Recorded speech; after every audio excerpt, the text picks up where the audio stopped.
This is a production of the Chemical Education Material Study.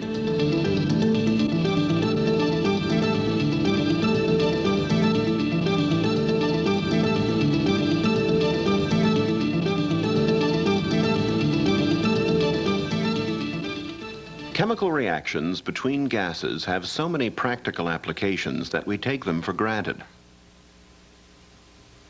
Yet such reactions provide one of the first bases for postulating the atomic theory. Understanding such reactions led to a direct way to measure molecular weights. How this was first recognized is an interesting detective story. Let's hear how it goes. We think of gases as collections of particles to explain their similar pressure-volume behavior. But in other properties, gases differ. An obvious difference is color. This gas called nitrogen dioxide is reddish-brown. Chlorine is pale yellow-green. But most gases are colorless. But gases differ in much more important ways. For example, let's investigate solubility in water. These three test tubes have been filled with three of the gases. The first contains nitrogen dioxide. When the test tube is opened underwater, the water level rises, showing that the gas dissolves.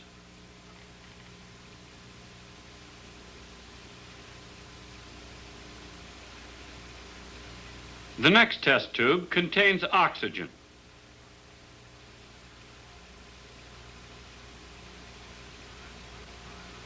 This time the level does rise.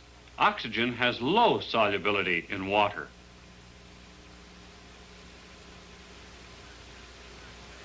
The third test tube contains hydrogen chloride. Hydrogen chloride dissolves readily and rapidly. On the basis of such tests, we have grouped the gases according to their solubilities.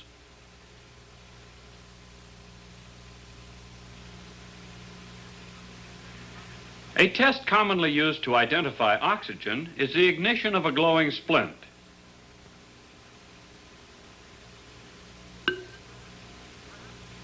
Perhaps we can use this familiar test as a basis for further segregation of these gases. Let's try it first with hydrogen chloride. The splint does not burst into flame. Ammonia behaves the same way. With hydrogen, a small explosion. Let's try nitric oxide. Watch this. As air enters the bottle, the color changes to a reddish brown, like the color of nitrogen dioxide. We still have not distinguished these two gases, ammonia and hydrogen chloride. The dye, bromcresol, will help us. These pieces of paper have been soaked in an alcohol solution of the dye. Let's see what happens when the dye comes in contact with ammonia.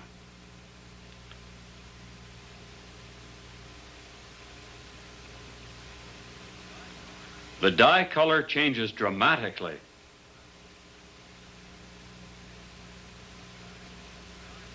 When the dye goes into hydrogen chloride, the color change is reversed. Thus, bromcresol distinguishes these two gases. What color would the dye be if the gases are mixed? Let's try it. Oh, we can't answer that. When these gases are mixed, we get a white smoke. So we can distinguish these gases qualitatively. We can learn much more about molecules by making quantitative studies. A quantitative study is concerned with the question, how much? For example, how much hydrogen chloride gas will combine with a fixed volume of ammonia gas to form this white solid? This apparatus is suited to such a measurement. This chamber has been filled with ammonia gas from this tank. It's connected through this tube to a similar chamber on the right. This one is now filled with mercury. When we open this stopcock, we can fill the right chamber with the second gas, hydrogen chloride.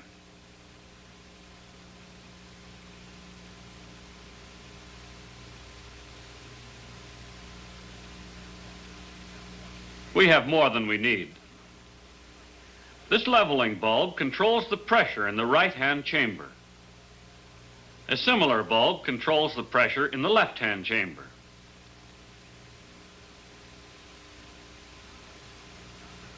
Now let's remove some of this hydrogen chloride. We disconnect the tube and allow some of the hydrogen chloride to escape.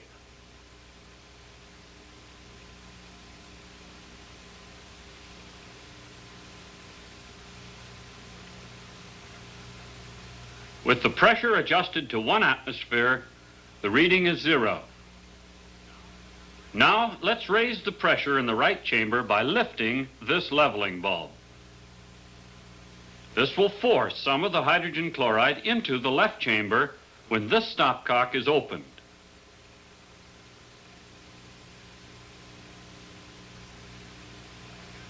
Again, we see the white smoke as the hydrogen chloride combines with the ammonia. The mercury levels rise as the gases are consumed. Now the pressures on both sides have been adjusted to 1 atmosphere with the leveling bulbs. The center tube is connected to the left chamber to show more clearly how much ammonia has been consumed. The reading in the left chamber is 21 milliliters. In the right chamber, the reading is 22 milliliters. Now we have quantitative information about the way these two gases combine. Hydrogen chloride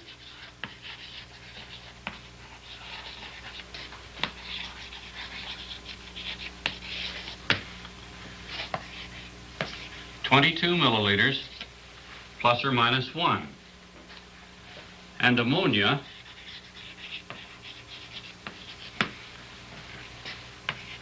(21 milliliters plus or minus 1).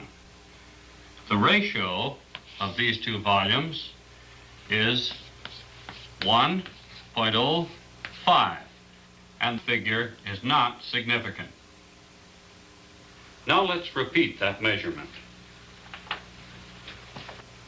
The apparatus has been refilled and the levels of the two gases again adjusted to 0.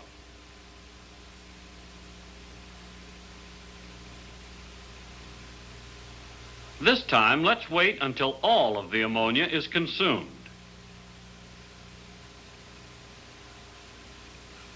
After adjusting the leveling bulb on the right, we can see how much hydrogen chloride was needed.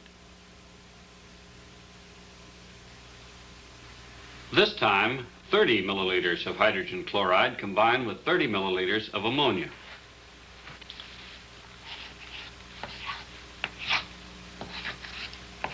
The ratio of these volumes is 1.0. Now you can see that these results are in agreement within experimental uncertainty. The volume ratio is, on the average, 1.0. We have found that 1 milliliter of hydrogen chloride gas combines with just 1 milliliter of ammonia. Think what a simple result this is. It could lead us to wonder whether other gases combine in the same simple volume ratio. This apparatus permits us to mix hydrogen and oxygen and study quantitatively how these gases combine. When we loosen this clamp, hydrogen enters the tube.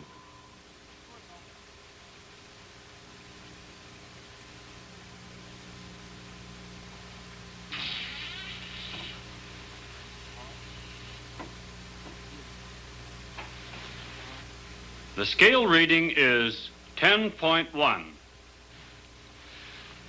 Let's record the data. Hydrogen, the scale reading was 10.1. We'll add an equal volume of oxygen. The scale reading is 20.1. For oxygen, The final reading was 20.1, the initial reading 10.1, the difference 10.0. Now we can ignite the mixture by means of a spark. This is a high voltage coil, not unlike that used in an automobile to generate the spark.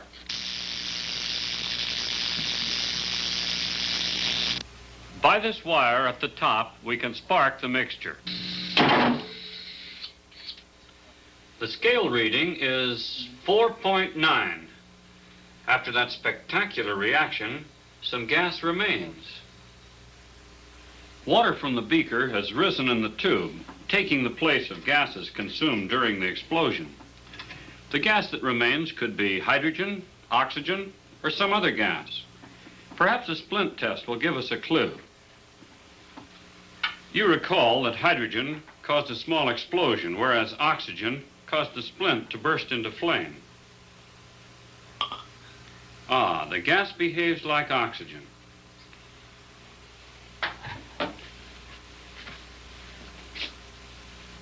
Apparently, only a part of them was consumed.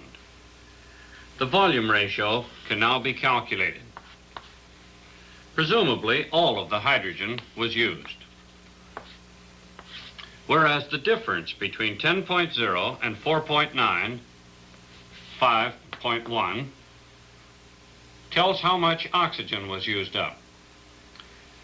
The volume ratio is 10.1 over 5.1, 1.98, or 2.0.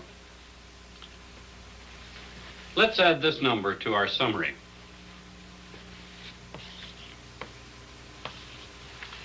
The volume ratios are not the same, but they're both simple. These simple integer volume ratios, 1.0 and 2.0, lead us to wonder whether all gases combine in simple whole number volume ratios. Let's try another example. Remember that nitric oxide combined with air. Let's try that one. These two cylinders have been filled, the right one with nitric oxide, the center one with oxygen, one of the constituents of air. First, we remove the screw clamps.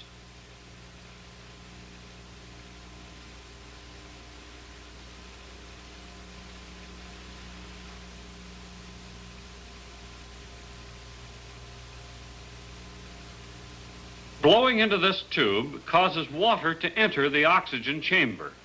This forces oxygen over into the nitric oxide chamber. The color of nitrogen dioxide appears. We see that oxygen is the constituent of air that combines with nitric oxide.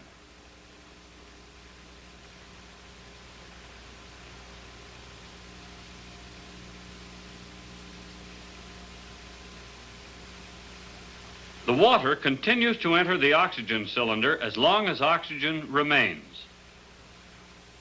Then, when the oxygen is expended, water begins to transfer into the nitric oxide chamber. We see the color of nitrogen dioxide is decreasing.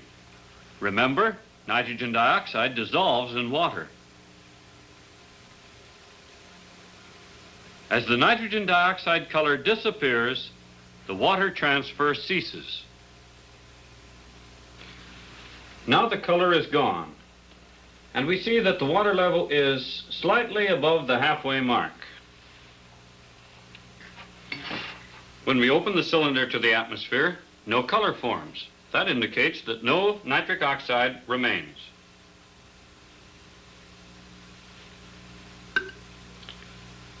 The splint test shows that the residual gas behaves like oxygen. So we see that nitric oxide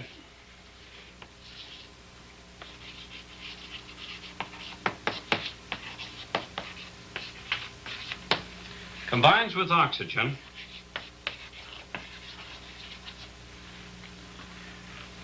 and one cylinder of nitric oxide combines with just 0.50 cylinders of oxygen. The volume ratio is 2.0. Once again, we have a simple 2-to-1 volume ratio. There's one more example we can investigate with the gases we have here. Hydrogen combines explosively with chlorine as well as oxygen. We have set up an apparatus for this experiment. The combination of these gases is unpredictable, so we have an explosion shield in place. Hydrogen has been placed in the tube. The reading is 10.0. Now we're ready to add chlorine.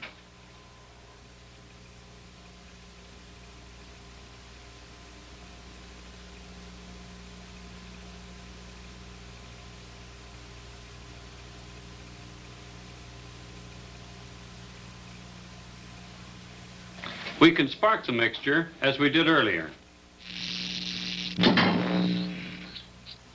The water rose, almost filling the tube.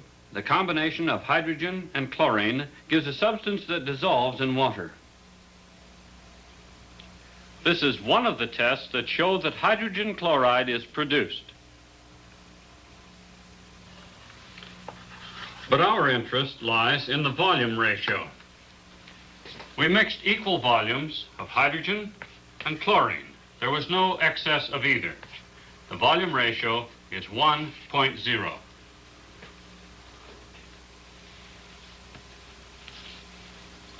In every example we studied, the volumes of two gases that combine are in a simple integer ratio. These ratios represent irregularity. Now let's seek explanations. First, different gases have different properties. The molecules of one gas must differ somehow from the molecules of another gas. Next, we discovered there's a simple integer relationship between the volumes of two gases that combine. A simple explanation of such relationships was first proposed a century and a half ago by an Italian scientist, Amedeo Avogadro. If you wish to discuss at this time what these new facts add to our particle model of a gas, the projector may be turned off now. Then, later, you can compare your ideas with those of Avogadro.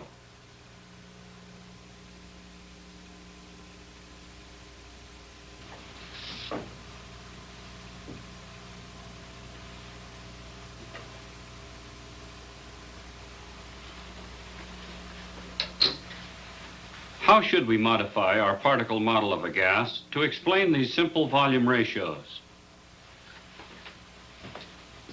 One volume of ammonia combines with one volume of hydrogen chloride. One volume of oxygen combines with two volumes of hydrogen. We picture these gases as collections of particles.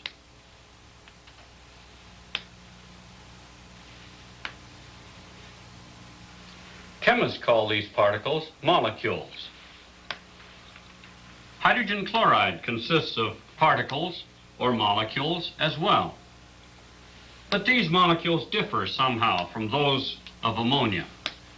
The chemical properties of these two gases are different. Now, the simplest assumption we can make is that one molecule of ammonia combines with one molecule of hydrogen chloride. The process continues, forming the white solid, until all of the ammonia is gone. Then, experiment shows us that all of the hydrogen chloride is gone. We have represented too many molecules of hydrogen chloride. This assumption leads us to conclude, then, that equal volumes contain equal numbers of molecules. This is just an hypothesis, of course. If one molecule of ammonia combines with one molecule of hydrogen chloride, then equal volumes contain equal numbers of molecules. Let's see whether this hypothesis is consistent with the other volume ratios. For example, can we explain a volume ratio of 2 with this assumption? We have set up the oxygen-hydrogen case with this same assumption, that equal volumes contain equal numbers of molecules. 2 volumes of hydrogen combine with 1 volume of oxygen. This leads us to propose that 2 molecules of hydrogen combine with 1 molecule of oxygen.